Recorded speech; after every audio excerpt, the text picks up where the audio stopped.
হাঁসপালক মিন্টু যেন হ্যামিলনের বাঁশিওয়ালা, হাঁস পালন করে আজ লাখপতি।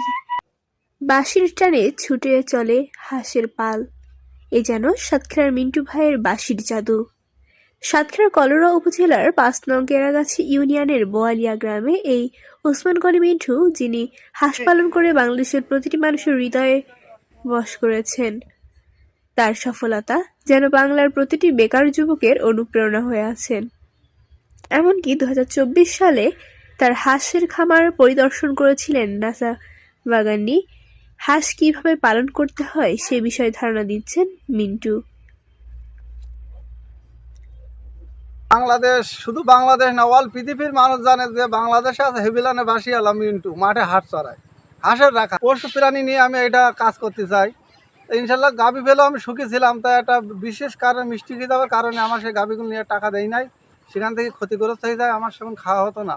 কি করি, মানে মাথা ঠিক ছিল না। তো একদিন কেউ আমার এই প্রাণী সম্পদ অফিস কলারোয়া, তিনি ছিল সাইফুল সাহ, তেনাকে আমি আজকে ধন্যবাদ জানাই। তেনার হাত ধরে আজকে, তেনার ট্রেনিং দিয়ে সহযোগিতার কারণে আজকে আর বাংলাদেশ কৃষি ব্যাংক, তেনার এই সফলে আজকে এই দেখছেন আমার পিছনে, এটা আমার সফল হতে পারে, কিন্তু আমার স্বপ্ন এই একটা হাঁস নাই, এ আমার একটা স্বপ্ন।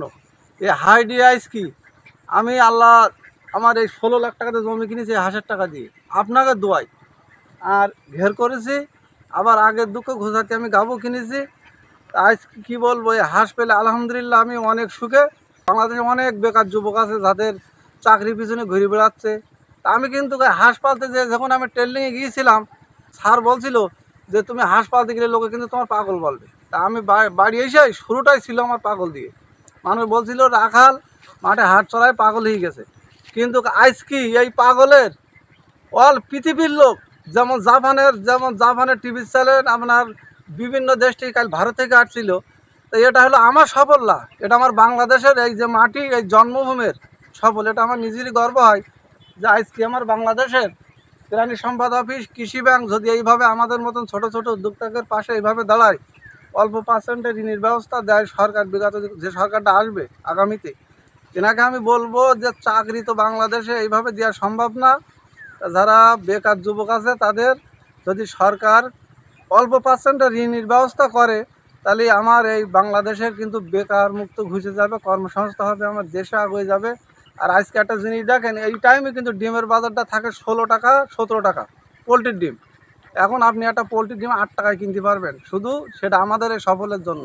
২০২২ সালে শুরু ছিল, এখানে আছে ১৫০০ পিস, এখান থেকে আগে ছিল ২০০০ পিস, সেটা বিক্রি করে দিয়েছি। এই হাঁসটা হলো আপনার মাংসের জন্য, ১৫ দিনের ভিতরে বিক্রি করবো, এর যেহেতু ৪ মাস বয়স শেষ। আমরা পিসি গেলবার বেচছিলাম ৫০,০০০ টাকা সহ, আশা রাখছি এবার তার চেয়ে বেশি পাবো। হাসির সুরেই হাঁস তো মনে করেন যেমন আপনার ছোট বা ছেলেপিলে মানুষ করলে যেমন ভালোবাসে বাপকে, আর আজকে আমার এই হাঁসগুলো আমাকে এত ভালোবাসে, আমি যখন বাঁশি বাজাই ওরা আমার পিছে পিছে যায়, আমার যাতে কষ্ট থাক না কেন, আর কষ্ট হয় না কারণ সারাদিন তো ওই সকাল ৮টার সময় মাঠে বেরিয়েছি খাওয়াতে, আর এখন ওই সন্ধ্যার সময় উঠে যাব। তারপর ওরা যখন পিছে পিছে যায় সেখন আমার কষ্টটা নিবারণ হয়ে যায়, ওদের পিছে হারাই যায়, কোনো বাড়তি খাবার দেয়। আচ্ছা, তাই একটা হাঁসের ওজন আছে এখন ১ কেজি ৮৬০ এরকম ওজন আছে। যারা আবিষ্কার করেছে তারা কিন্তু ৩০০ ডিম পায়নি, আমার বাংলাদেশের চাষি আমরা কিন্তু ৩০০ ডিম পাইছি এদের কাছ থেকে। সর্বোচ্চ হাঁস পালন করতে গেলে এই যে আমার জন্মভূমির মাটি বাংলাদেশে গর্ব করা লাগে।